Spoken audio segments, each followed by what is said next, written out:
Muito bom dia para todos que se encontram aqui.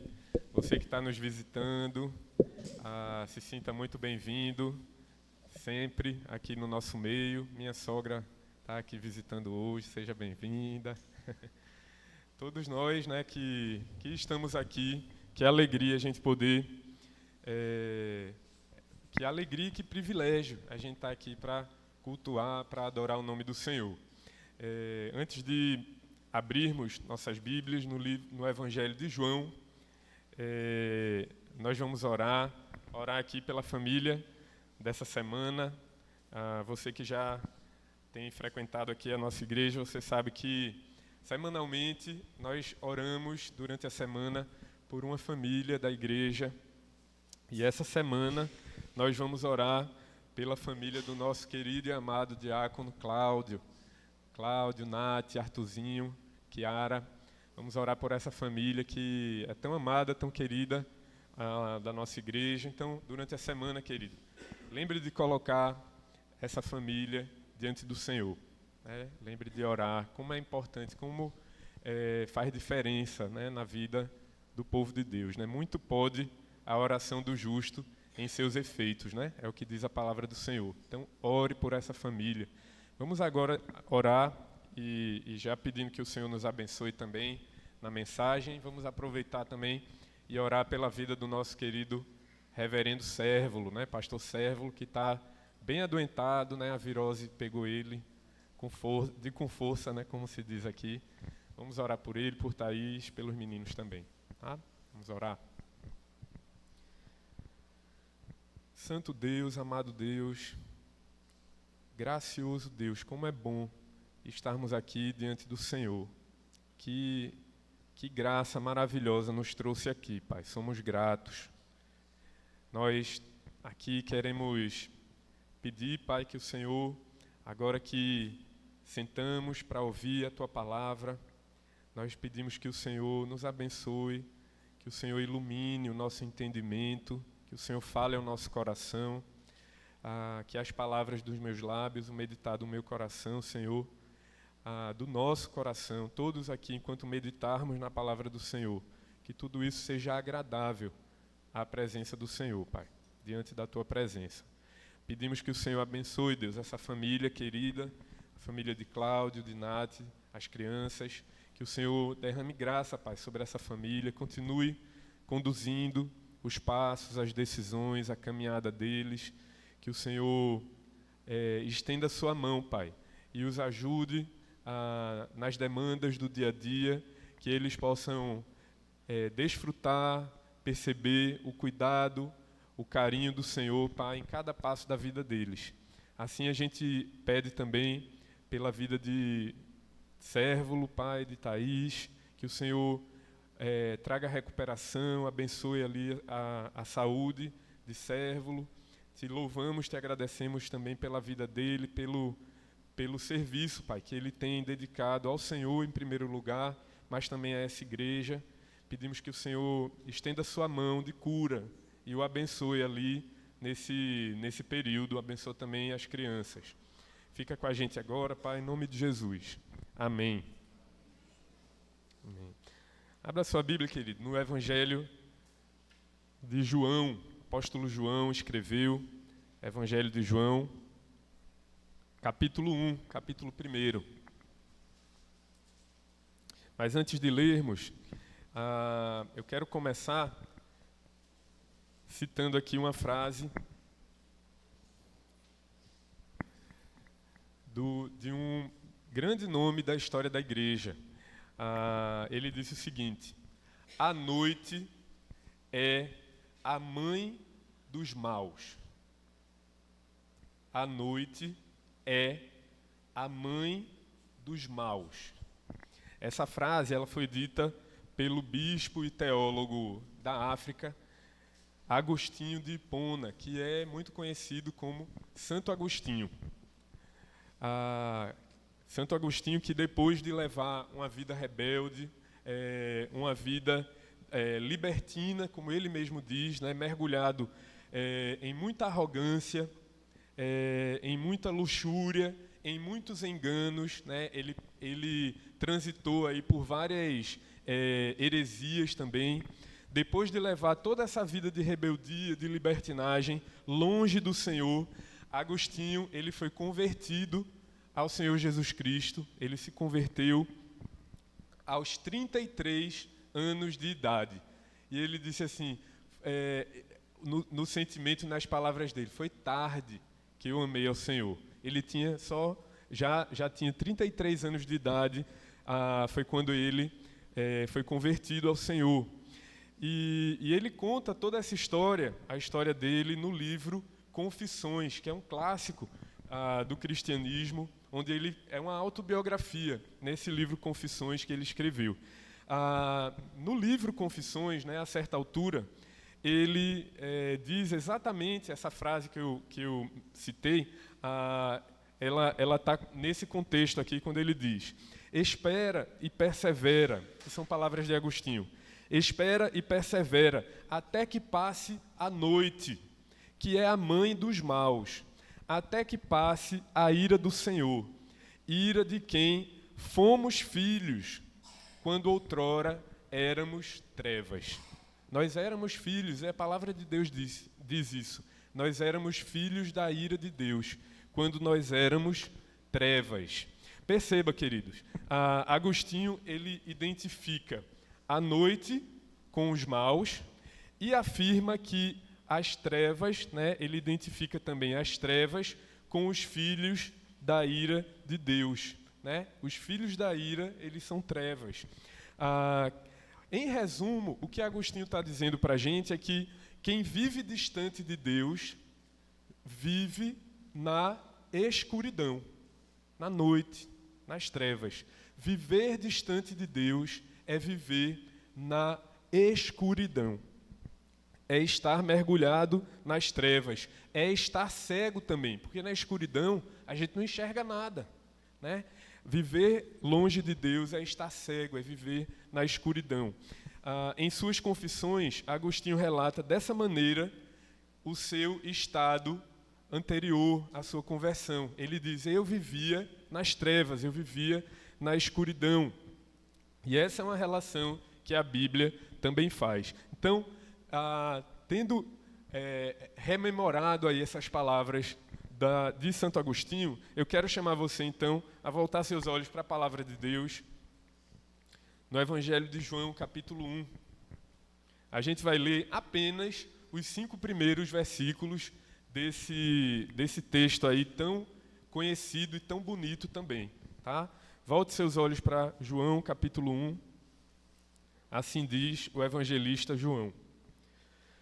No princípio era o Verbo, e o Verbo estava com Deus, e o Verbo era Deus. Ele estava no princípio com Deus. Todas as coisas foram feitas por intermédio dele, e sem ele, nada do que foi feito se fez. A vida estava nele, e a vida era a luz dos homens. A luz resplandece nas trevas, e as trevas não prevaleceram contra ela. Eu peço que você leia junto comigo, todos leamos juntos aqui, a uma só voz, o verso 5. Vamos lá? A luz resplandece nas trevas, e as trevas não prevaleceram contra ela. Aleluia. Queridos, veja, como eu afirmei, essas palavras elas foram escritas pelo apóstolo João. Né? Esse evangelho de João foi escrito, por isso leva o nome dele, foi escrito por João. E essas palavras aqui são a abertura desse evangelho. Né? Você sabe que no Novo Testamento nós temos os 4 evangelhos, e nesse evangelho de João, todos eles relatam a mesma história, a história do Senhor Jesus Cristo, desde os seus primeiros dias ali até a sua morte e ressurreição. Então, essa é a história que consta nesse livro da Bíblia, nesse evangelho de João. Mas aqui, o que nós temos nesse evangelho, antes de mencionar aqui essa introdução, como todo livro da Bíblia, como todo escrito da Bíblia, que tem o seu autor, né, que foi destinado para um público específico, João aqui também no Evangelho, no seu Evangelho, ele tinha um propósito, ele tinha um objetivo em escrever aquilo que está relatado aqui em todo esse livro da Bíblia.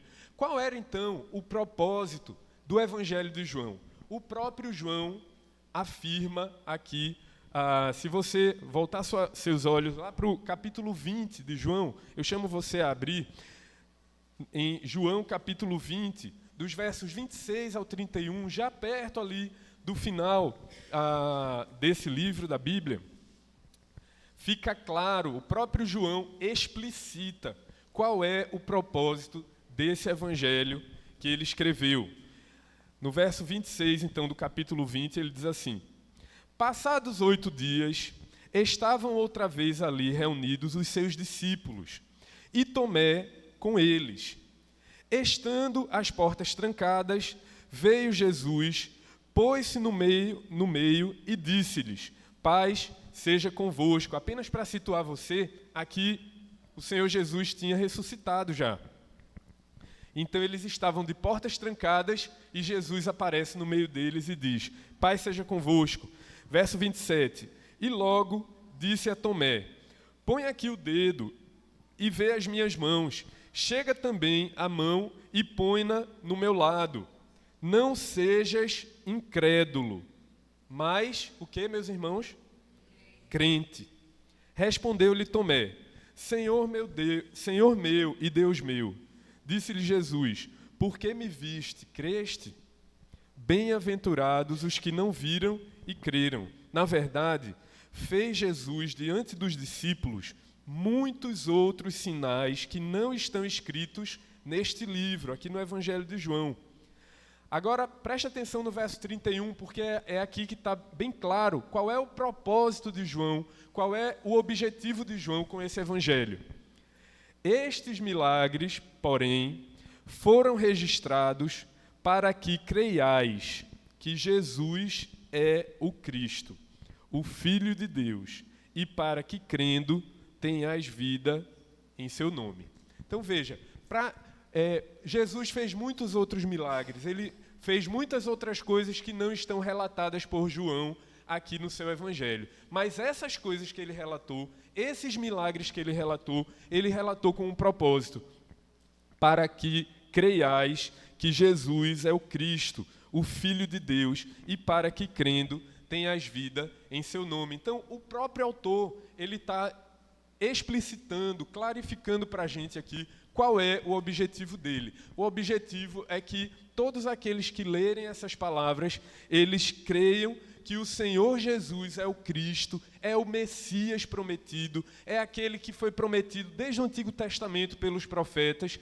Esse Jesus que andou, que esteve entre nós, ele é o Cristo, o Filho de Deus, e para que, crendo, todos aqueles que creem possam desfrutar da vida, possam ter vida no nome de Jesus.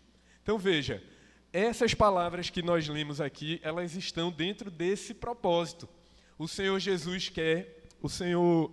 por meio aqui de João, o qual ele inspirou para escrever, ele quer que nós creiamos que esse que foi enviado, ele é o Cristo, o Filho de Deus, e que, crendo nessa verdade poderosa, nós tenhamos vida em seu nome. Então, queridos, com esse propósito, João começa o seu livro e ele escreve, então, essas palavras que nós lemos.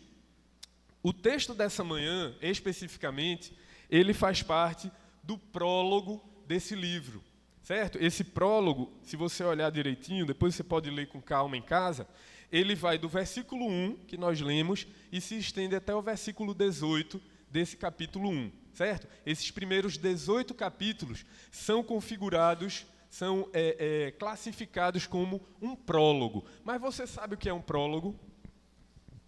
Sabe o que é? É uma introdução, certo? Mas o prólogo, ele era muito comum, especialmente no teatro.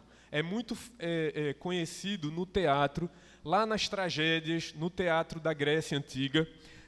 Era comum uma peça teatral começar com um prólogo. E o que era esse prólogo, finalmente? Era uma cena ali no início da peça. Normalmente essa cena, né, geralmente, ela era um pequeno discurso, um discurso introdutório ali. Normalmente era um monólogo, certo? Não eram atores que estavam contracenando, era um ator que aparecia lá no início da peça e ele falava um discurso de abertura.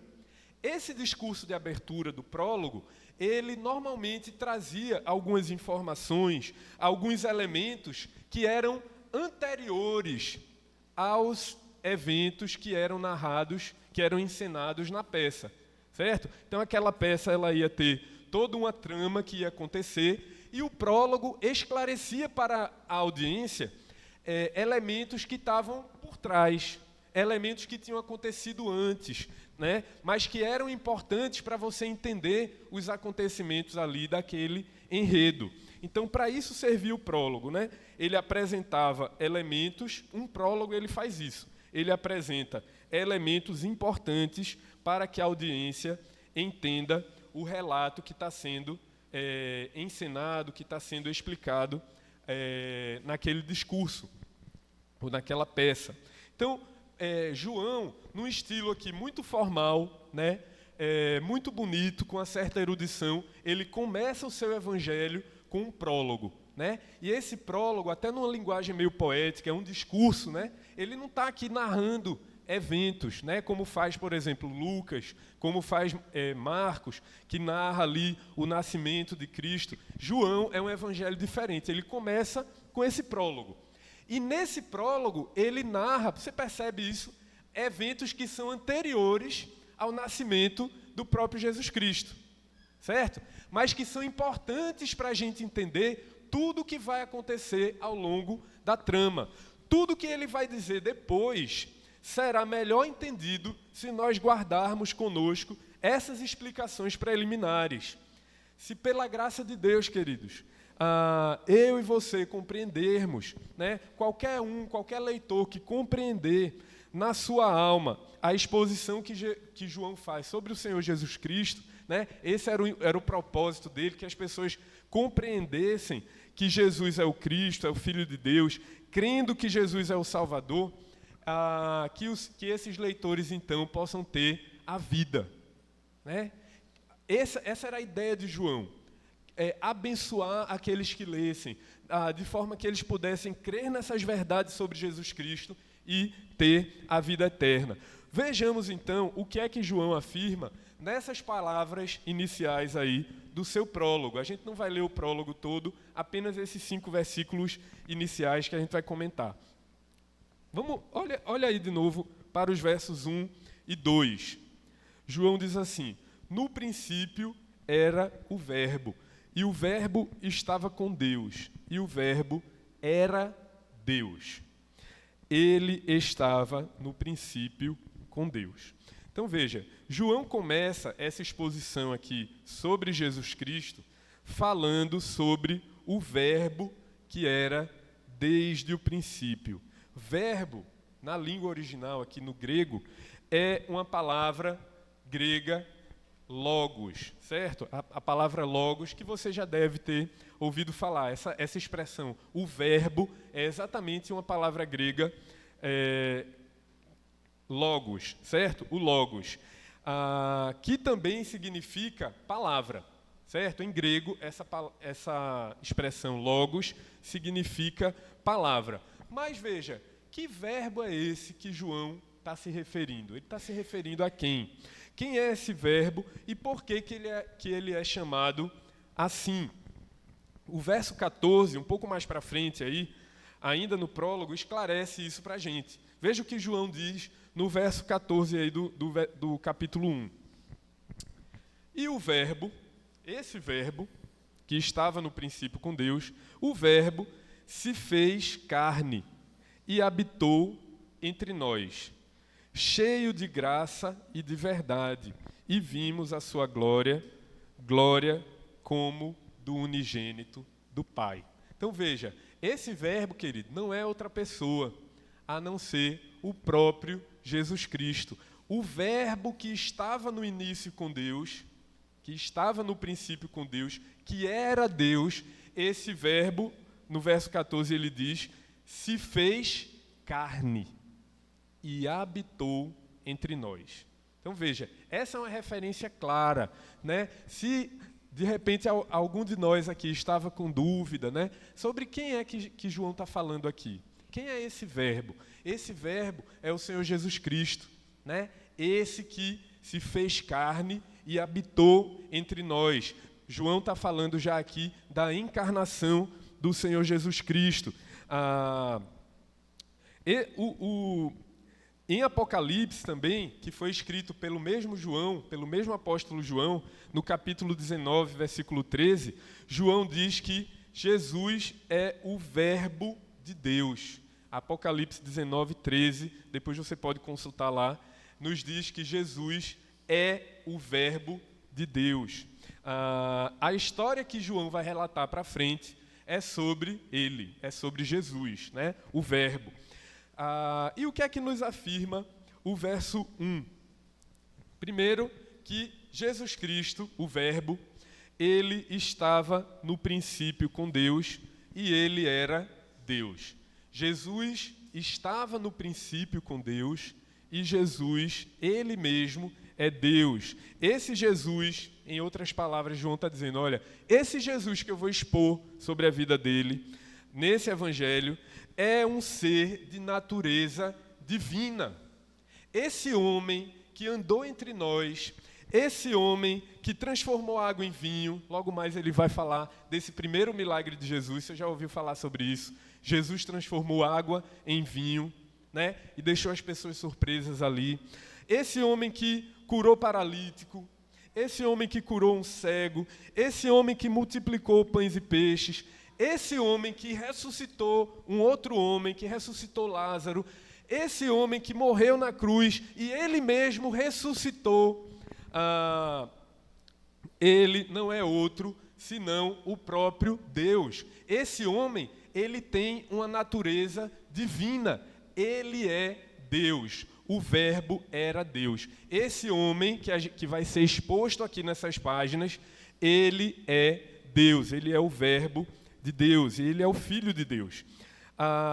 Mas fica claro também que antes de nascer, antes do Senhor Jesus Cristo nascer ali naquela manjedoura, ele, com a sua natureza divina, já existia. Ele já existia, ele sempre existiu, ele é eterno. Ele é diferente dos outros homens, ele é eterno, ele é pré-existente, ele é infinito em seu ser. Ele estava no princípio com Deus, ele é o próprio Deus. A encarnação do Verbo eterno de Deus, queridos, mostrou que o infinito, veja bem, quando o Senhor Jesus encarnou, ele mostrou que o infinito pode entrar em relações finitas, pode entrar no mundo finito, no meio de pessoinhas como eu e você, finitas, pequenas. O infinito veio habitar aqui nessas relações nossas que são finitas. Ele mostrou também que o sobrenatural pode entrar na vida histórica do mundo.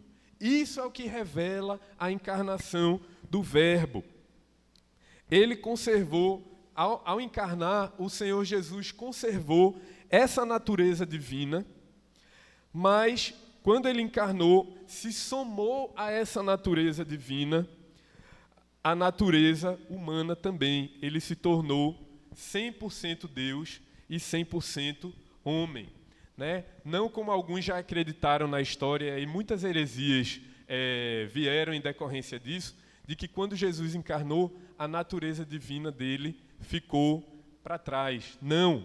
Ele, estando aqui, ele foi 100% homem, mas ele, ao mesmo tempo, e a gente não consegue explicar isso em sua totalidade, é difícil para a gente entender, vai além da nossa razão, ao mesmo tempo, ele também, em todo o tempo, foi 100% Deus, 100% homem e 100% Deus.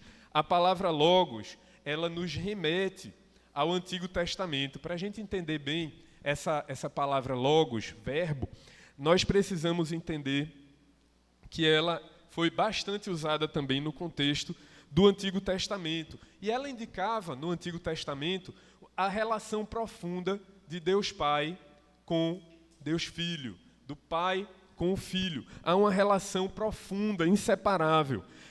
O teólogo Berkoff, ele compara essa relação tão profunda entre o Pai e o Filho como a relação que existe entre uma palavra e o seu orador.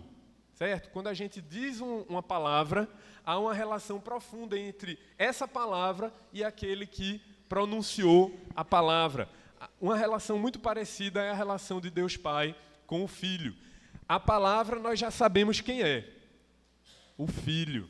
O Senhor Jesus é o Verbo. Ele é a palavra. Mas aquele que profere a palavra é o Deus Pai. Essa relação muito próxima e inseparável. Uma relação ali de contiguidade, né, que não se separa. Isso é o que a gente vê e certamente muitos de nós, quando lemos aqui João capítulo 1, a gente se lembra de um texto do Antigo Testamento fundamental. Gênesis capítulo 1. Não é isso? Porque em Gênesis capítulo 1 está escrito assim, dos versos 1 ao 4. Se você quiser, você pode abrir na sua Bíblia. No princípio, criou Deus os céus e a terra.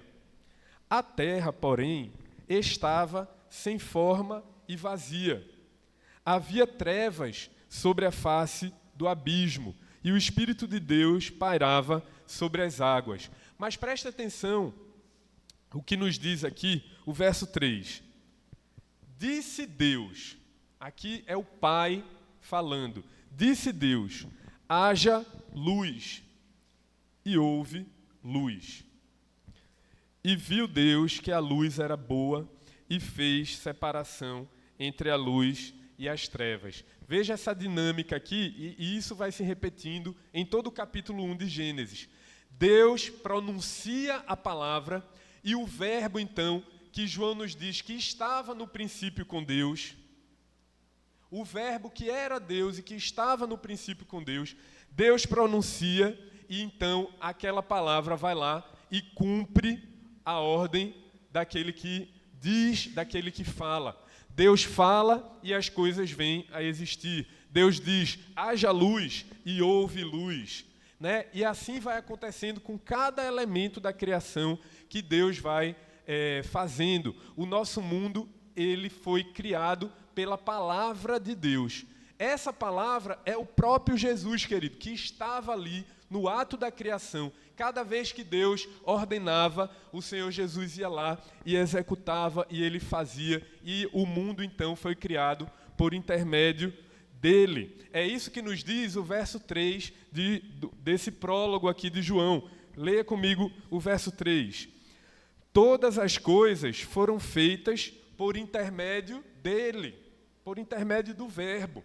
E sem ele, nada do que foi feito se fez. Você percebe o que é que João está nos revelando aqui? O Verbo, o Senhor Jesus Cristo, ele estava lá no princípio com Deus. Sem ele, nada do que nós vemos, nada do que foi feito se fez. O Senhor, nessa relação próxima ali do Pai e do Filho, o Filho estava profundamente envolvido no ato criativo de Deus. Enquanto Deus criava, ele executava. O Pai fala, o Verbo executa. Eles são inseparáveis. O Filho, ele revela a vontade do Pai. Não é isso? Nós percebemos que tudo aquilo que Deus desejou e ele falou, ele ordenou, o Filho então revela isso, o Filho traz à tona, faz acontecer. É isso que nos diz também, queridos, o Salmo 33, versículo 6. Os céus, por sua palavra, veja, aqui a expressão usada é verbo também.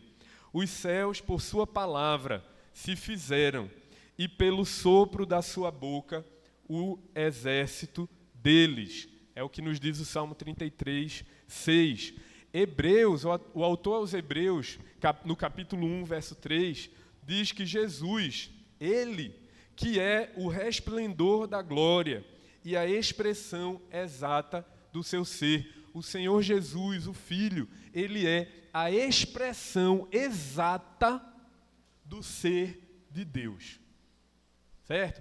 Tal como é o Pai, assim é o Filho também. O Filho revela o Pai. O Filho, assim como a palavra e o discurso, ele revela muito sobre nós, ele revela sobre o orador. O Filho, ele também agiu da mesma maneira, ele revela o Pai. O próprio Senhor Jesus, lá no livro de Mateus, no Evangelho de Mateus, versículo 27 do capítulo 11, diz assim: ninguém conhece o Filho, senão o Pai.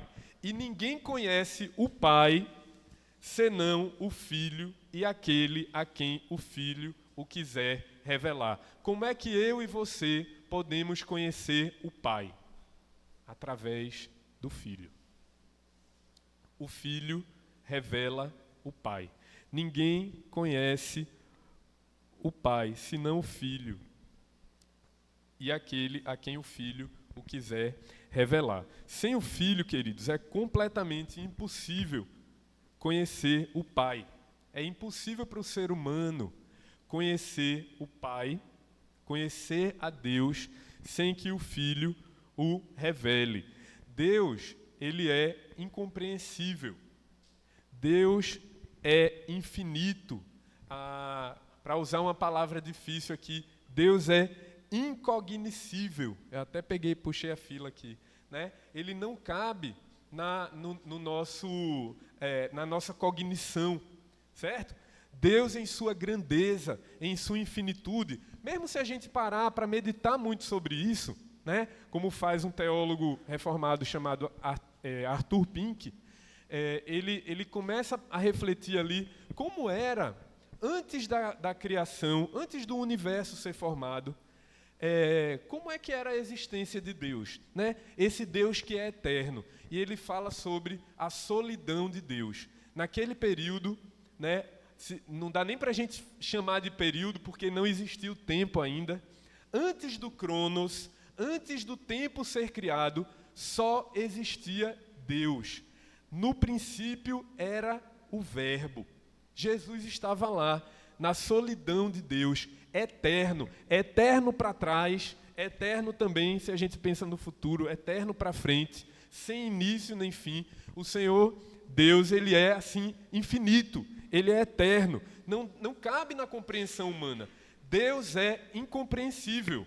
Mas a teologia reformada, ela nos afirma, ela afirma essa verdade, que Deus não pode ser totalmente compreendido, especialmente porque nós caímos, nós somos seres caídos, nós somos seres afetados, né, pelo pecado, nós nascemos em pecado.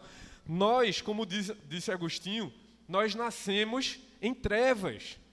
Nas trevas que nós nos encontrávamos, cegos como nós estávamos, filhos da noite, filhos da ira, como é que nós poderíamos conhecer a Deus? É impossível para o ser humano natural conhecer a Deus. Há apenas, querido, uma maneira, e a teologia reformada ela afirma isso também. Por mais que Deus seja incompreensível, tão infinito, tão eterno dessa maneira como Ele é possível conhecer a Deus. Deus tornou possível que o ser humano conheça a Ele. Mas existe uma maneira só pela qual Deus torna possível isso acontecer. Ele quis se revelar a nós e Ele fez isso por meio do Verbo, por meio da palavra, por meio do seu Filho, Jesus Cristo. Não há outra maneira de nós sairmos da escuridão. Não há outra maneira do ser humano conhecer a Deus, chegar perto de Deus, que não seja por meio do Senhor Jesus Cristo, o Verbo eterno de Deus. Se Deus não se revelar ao ser humano, é impossível ao ser humano conhecer a Deus. Ele fez isso, queridos, por meio do Verbo. A única maneira de conhecer a Deus é por meio desse Verbo que revela o Pai, que revela a Deus. A teologia reformada sustenta que o verdadeiro conhecimento de Deus só pode ser adquirido graças à autorrevelação divina. E como é que Deus se revelou? Como ocorreu essa autorrevelação? Por meio do Verbo. E aí o texto continua, esse início do prólogo continua aqui nos versos 4 e 5. Volte seus olhos, por gentileza, ao texto. Versículo 4. A vida estava nele, e a vida era a luz dos homens. A luz resplandece nas trevas, e as trevas não prevaleceram contra ela. João afirma que no Logos, em Jesus Cristo, estava a luz e a vida. Dois elementos novos agora que entram nessa descrição do Verbo eterno de Deus. No Verbo, em Jesus, lá desde o princípio, estava a luz e estava a vida.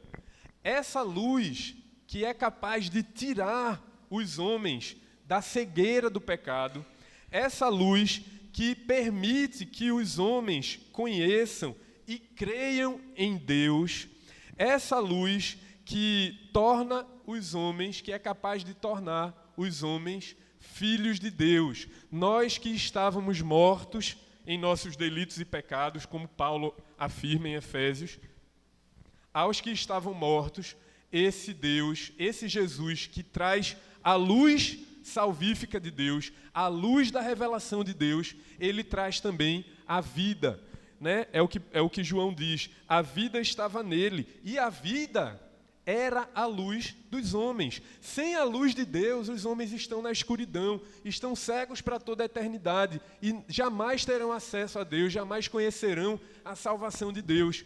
Mas conhecendo e crendo no Evangelho, conhecendo e crendo nesse Jesus Cristo, o Verbo eterno de Deus, ele então revela o Pai e então é possível ter a vida eterna. A vida estava nele. No verso 9 ainda desse prólogo aqui, volte seus olhos aí um pouco mais à frente, verso 9, diz assim, sobre a luz, né? A saber, a verdadeira luz que vinda ao mundo ilumina a todo homem. Essa luz que é transmitida, revelada em Cristo, é a verdadeira luz, diferente da luz que os seres humanos advogam, né? E arrotam na sua arrogância, falando, por exemplo, que a educação, né? A gente ouve essas frases no dia a dia, né? A educação é que vai iluminar a mente das pessoas, né? O próprio espírito lá do iluminismo, né? Desse período histórico, falava assim, olha, a Idade Média foi a idade das trevas, né? Mas agora, no iluminismo, né, com toda essa ciência, com todo esse desenvolvimento, com todas essas teorias científicas, racionais do ser humano, é isso que ilumina o ser humano. Mas veja, não é isso que a palavra de Deus está nos dizendo. Não é o conhecimento acadêmico, não é os estudos, não é a ciência, não é isso que ilumina o ser humano. Mas o que realmente ilumina e tira o ser humano das trevas e da cegueira é a verdadeira luz que ilumina a todo homem. E essa verdadeira luz tem um nome: Jesus Cristo. Jesus Cristo é o Verbo eterno de Deus. É Ele, o único capaz de tirar a mim e a você da escuridão, de sermos filhos da noite, como Agostinho se via dessa forma, e então iluminar o ser humano e trazer para junto de Deus, trazer para a vida eterna com Deus. O Antigo Testamento, como eu disse, ele esclarece mais sobre esse Verbo de Deus. E um texto que faz isso é o texto de Deuteronômio, capítulo 32, os versos 45 ao 47. Eu vou ler para você. Se você quiser abrir, pode abrir também. Deuteronômio 32, 45. Ali no contexto da lei de Moisés que estava sendo transmitida ao povo. Tendo Moisés falado todas essas palavras, veja aí o verbo. Tendo Moisés falado todas essas palavras a todo Israel, disse-lhes: aplicai o coração a todas as palavras. A expressão lá é a equivalente em grego, que é logos, tá? Aplicai o coração a todas essas palavras que hoje testifico entre vós, para que ordeneis aos vossos filhos que cuidem de cumprir todas as palavras desta lei. Porque esta palavra não é para vós outros coisa vã. Antes, essa palavra é a vossa vida. A palavra de Deus pregada ali no contexto da lei de Moisés, a palavra é a vossa vida. E por esta mesma palavra prolongareis os dias na terra a qual, passando o Jordão, ides a possuir. Queridos, andar na palavra do Senhor, conhecer e crer na palavra revelada do Senhor é vida para nós. Fora da palavra, fora de Jesus Cristo, não há vida. O Salmo 56, verso 13. Pois da morte me livraste a alma. Sim, livraste da queda os meus pés, para que eu ande na presença de Deus, na luz da vida. A presença de Deus é a luz da vida. Andar na presença de Deus é andar na luz da vida. Salmo 19, tão conhecido também, que fala sobre a palavra de Deus. Salmo 19, versículo 8. Os preceitos do Senhor são retos e alegram o coração. O mandamento do Senhor é puro e o que é que ele faz? Ilumina os olhos. Aleluia. O mandamento do Senhor é puro e o que é que ele faz com o ser humano? Ilumina os olhos. E aqui eu vou citar o teólogo reformado Jonathan Edwards. Ele diz o seguinte a respeito do Senhor Jesus Cristo. Veja o paradoxo que Jonathan Edwards fala sobre o Senhor Jesus Cristo. Encontram-se em Jesus Cristo infinita alteza e também infinita condescendência. Condescendência é exatamente esse ato daquele que se rebaixa para um nível mais baixo, certo? Se coloca no nível inferior do outro, para que o outro possa entender, certo? Jonathan Edwards diz assim: encontram-se em Jesus Cristo infinita alteza e infinita condescendência. Ele é tão elevado que está acima de qualquer necessidade nossa, acima do nosso alcance e acima das nossas concepções, de tal forma que não podemos compreendê-lo. Jesus é tão alto, gente, que nós não podemos compreendê-lo. Cristo governa todo o universo e faz tudo o que lhe agrada. Seu conhecimento é ilimitado. Sua sabedoria é perfeita e ninguém pode contorná-la. Seu poder é infinito e ninguém pode resistir ao poder de Jesus Cristo. No entanto, ele é alguém também de infinita condescendência.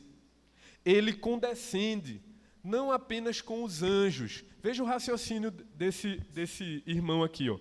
Jesus, ele desce ao nível não apenas dos anjos, humilhando-se para contemplar as coisas que são feitas lá no céu, lá nos céus, mas também condescende com essas pobres criaturas, os homens. Veja, quando Jesus, lá no céu, ele olha os anjos, seres celestiais, ele já está condescendendo, ele já está descendo ao nível dos anjos. Mas ele desceu mais ainda, não é verdade? Porque Deus, Jesus Cristo, ele também condescende com essas pobres criaturas que somos nós, os homens. Sua condescendência é grande o suficiente para se tornar seu amigo, para se tornar seu companheiro, para unir suas almas a Ele em casamento espiritual. Foi isso que o Senhor Jesus fez conosco, com o povo da aliança. Né? E nós cantamos aqui mais cedo no Salmo, Salmo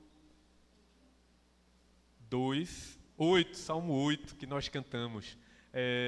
Que é o homem para que dele te lembres?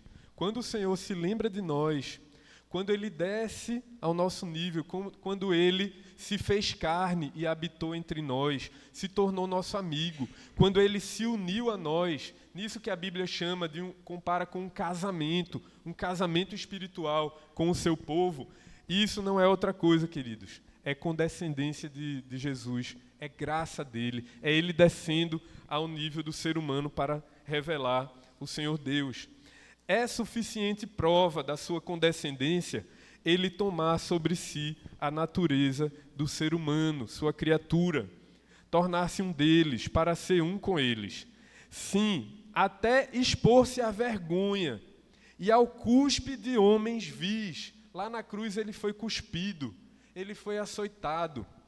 Tudo isso é condescendência do Senhor, até entregar-se a uma morte ignominiosa por eles. Essa junção de infinita alteza e profunda condescendência na mesma pessoa é admirável. E é mesmo, né? Isso que Jonathan Edwards diz. Isso é admirável demais, é um paradoxo. Tanta grandeza, mas também tanta humildade. João afirma no verso 14, e eu peço que você leia então, desse prólogo aqui, João 1,14, ele diz: E o Verbo se fez carne e habitou entre nós, cheio de graça e de verdade, e vimos a sua glória, glória como do unigênito do Pai. Só foi possível nós vermos a glória de Deus. Só foi possível os nossos olhos se abrirem para ver a glória de Deus, porque o Senhor Jesus, com muita condescendência, com muita humildade, Ele desceu, Ele se humilhou, Ele se esvaziou para revelar o Pai a nós que estávamos cegos, que estávamos em trevas. O Verbo eterno de Deus nos trouxe a luz e nos tirou da nossa cegueira. Aleluia! Que graça maravilhosa, né? Essa obra, ela já aconteceu em muitos aqui, né? Em grande parte dos que estão aqui nessa manhã. Que grande graça, que graça maravilhosa. O Verbo do Senhor, o Senhor Jesus Cristo, trouxe a luz e nos tirou da nossa cegueira. O capítulo 10 da nossa confissão, no verso 1, no tópico 1, diz que Deus salva da morte todos aqueles que Ele predestinou para a vida. E Ele faz isto iluminando os seus entendimentos espiritualmente, a fim de compreenderem as coisas de Deus para a salvação. Como é que Deus nos salva da morte? Quando Ele ilumina o entendimento espiritual do ser humano, de forma que o ser humano possa, então, compreender as coisas de Deus para a salvação. E aqui, diante de tudo isso que foi exposto, eu tenho duas aplicações, né? Primeiro, para você que já crê, né? Se você, nessa manhã, ouve essas palavras aqui de João e você já crê no Senhor Jesus, né? Se essa obra da graça de Deus já aconteceu na sua vida, né? Se os seus olhos algum dia já foram abertos e você creu nessa mensagem trazida pelo Verbo, pelo Senhor Jesus. Se isso já aconteceu, querido, na sua vida, e você sabe disso, no fundo da sua alma, se isso já aconteceu, louve ao Senhor Jesus Cristo, porque isso só aconteceu por causa dele, por causa do Senhor Jesus. Sem Jesus é impossível ao ser humano abrir os olhos e enxergar, porque nós andávamos em trevas. Se isso aconteceu na sua vida, louve ao Senhor Jesus Cristo. Ele se abaixou até você, por graça e misericórdia, para poder elevar você ao Senhor, as coisas do alto, as coisas para a salvação. É levar a tua compreensão que antes estava aqui, na lama do pecado. Nós estávamos assim, na escuridão, no pecado, na lama, na ignorância completa de Deus. E o Senhor veio até nós, tomou a iniciativa e então levantou a gente e abriu o acesso a Deus, fez com que a gente pudesse enxergar a vida, enxergar a Deus, trouxe a luz e trouxe a vida.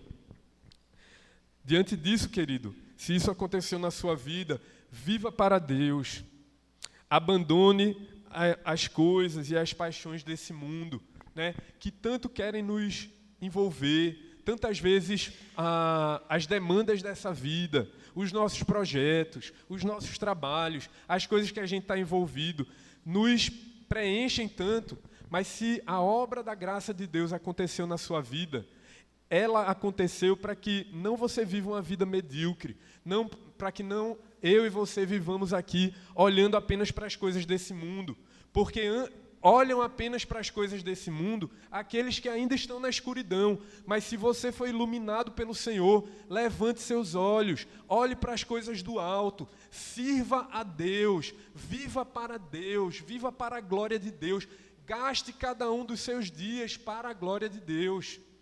Precisamos andar em novidade de vida. Foi para isso que o Senhor nos converteu, nos chamou. Não para que a gente viva igual as pessoas que não conhecem a Ele, mas ao contrário, para que a gente viva e dê frutos, que a gente ame a Deus sobre todas as coisas e ame ao próximo como a nós mesmos. Precisamos devotar mais a nossa vida a Ele, servir a Ele, viver para Ele. Isso deve mexer também com o modo como a gente se relaciona com Cristo. O Senhor Jesus Cristo não é um qualquer, Ele é o Deus eterno, Ele é o Verbo de Deus, que sempre existiu, Ele é o Todo-Poderoso. Ao nos relacionarmos com Ele, devemos ter essa profunda reverência, essa profunda convicção no nosso coração, de que Ele é o Deus Todo-Poderoso. E é com Ele que nós andamos, né? Não existe nada impossível para Ele. Mas, em segundo lugar, talvez nessa manhã haja pessoas aqui que ainda não creram no Senhor, que ainda não já ouviram, talvez, muitas vezes essa mensagem, mas que hoje, de alguma maneira, pela iluminação do Espírito do Senhor, essas palavras fizeram sentido e você percebe que esse Jesus é o Verbo de Deus, que Ele é o Filho de Deus e que você precisa responder a esse chamado que Ele faz ao seu coração. Se hoje, querido, você percebe que Ele é de fato o Filho de Deus, e se você ainda não entregou sua vida a Deus, você precisa fazer isso. A Igreja do Senhor anuncia isso repetidas vezes. Você precisa entregar a sua vida a Cristo, você precisa crer de todo o seu coração que Ele é o Verbo de Deus, que Ele é a luz que pode iluminar você nas suas trevas.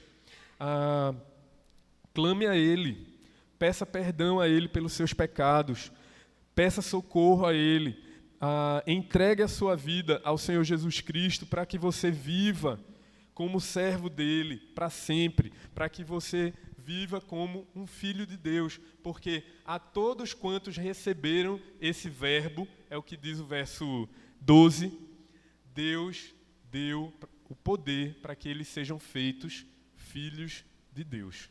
Para que você se torne um filho de Deus, você precisa crer no Verbo eterno do Senhor, que é o Senhor Jesus Cristo. Só Ele pode transformar a sua vida. Ele fez isso e faz isso ao longo da história, por gerações, já fez isso na vida de muitos e muitos homens e mulheres, né? Já fez isso na vida de muitos que aqui se encontram, fez isso na minha vida também. Eu posso testemunhar para você. E Ele pode fazer na sua também. Só Jesus Cristo pode fazer isso.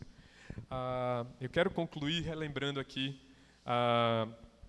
mais algumas palavras do Agostinho de Hipona, né? Conhecido como Santo Agostinho. Ele que foi convertido, que creu nessa verdade apenas aos 33 anos de idade, né? Comentando, né, sobre o modo como ele foi iluminado pela graça de Cristo, como essa iluminação aconteceu na vida dele, Agostinho de Hipona, que havia declarado, né, que a noite é a mãe dos maus, Agostinho afirmou sobre a sua conversão. Ele diz assim: retinha-me longe de vós, né? Eu estava longe de vós. Porém, diz Agostinho, chamastes-me com uma voz tão forte que rompeste a minha surdez. O chamado do Senhor para ele foi tão forte que o Senhor rompeu a surdez. Ele estava surdo, mas com a voz do Senhor falada para ele, o Senhor rompeu a surdez.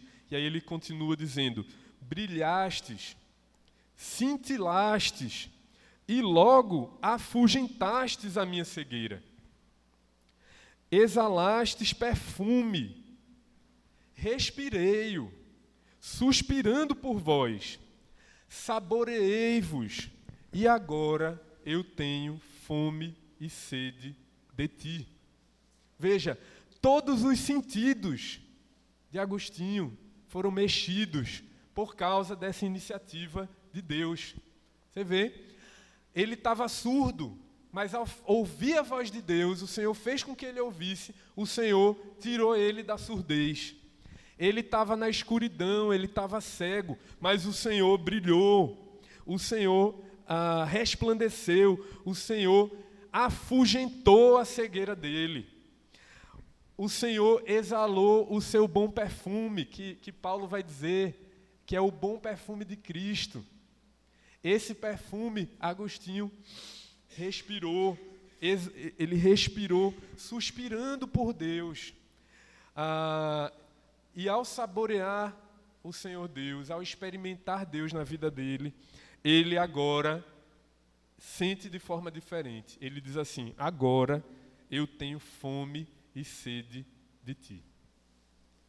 Uma vez que o ser humano experimenta o Senhor, conhece a verdadeira vida, é iluminado por Deus, nunca mais a gente consegue viver longe dele. A gente quer mais, a gente quer conhecer mais, a gente quer crescer. E aí é que começa toda a vida. A vida de Agostinho começou aos 33 anos. E foi uma caminhada ali de cada vez ter mais fome, mais sede, buscar mais, querer entender mais, querer ler mais a palavra, querer estar mais com o povo de Deus. Aí começa então o que os catecúmenos estão vendo, não é isso, catecúmenos? Começa a santificação, né? Só começa a santificação naqueles que foram acordados, iluminados, retirados das trevas pelo Verbo eterno de Deus, que é o Senhor Jesus Cristo. Vamos orar?